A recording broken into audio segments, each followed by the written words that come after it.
So I'm joined now by Johnston from Deloitte. George, nice to see you. Thank you. Here we are again talking about telcos and big data. We really sort of see, reports saying that big data is at the top of the hype cycle now with regard to service providers. Where do you sit at? Is that where we're at, or are we into a stage now of like actual implementation and telcos know what they're doing? What's your sort of view on where we are? I think we may be at the top of the hype cycle from a technology perspective. I think the majority of operators now have big data platforms in place. I think, however, from a business perspective, it's still very mature. I think there are still a number of sort of people wondering, actually, how do I use this platform? How is it going to benefit me? What are the use cases behind it? So I think there's a long way to go before it becomes mainstream across the business. Okay. One of the key points that when we talk to operators, they say, the number one opportunity that they see is generating new revenue streams from big data.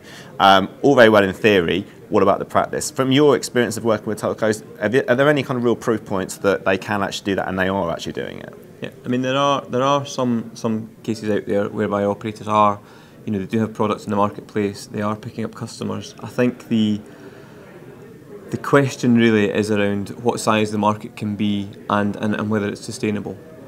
And what is your expert opinion on that?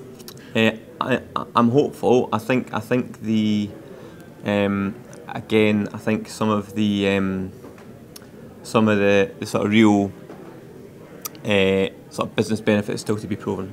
Okay. We know that there's a huge array of different challenges that telcos have to face in order to be successful with regard to big data, particularly on the business side.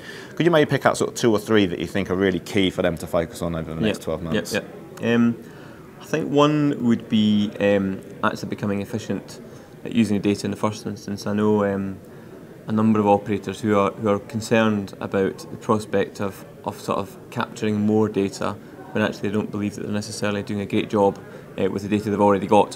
So I think that's becoming more efficient and effective is one challenge. I think the other one is actually finding the use cases and the things that will actually drive business benefit to justify the investment. I think that will be another challenge as well. And then the perennial one, particularly from an external perspective, is sort of overcoming privacy and perception challenges with clients. Okay, George, thank you very much. Welcome.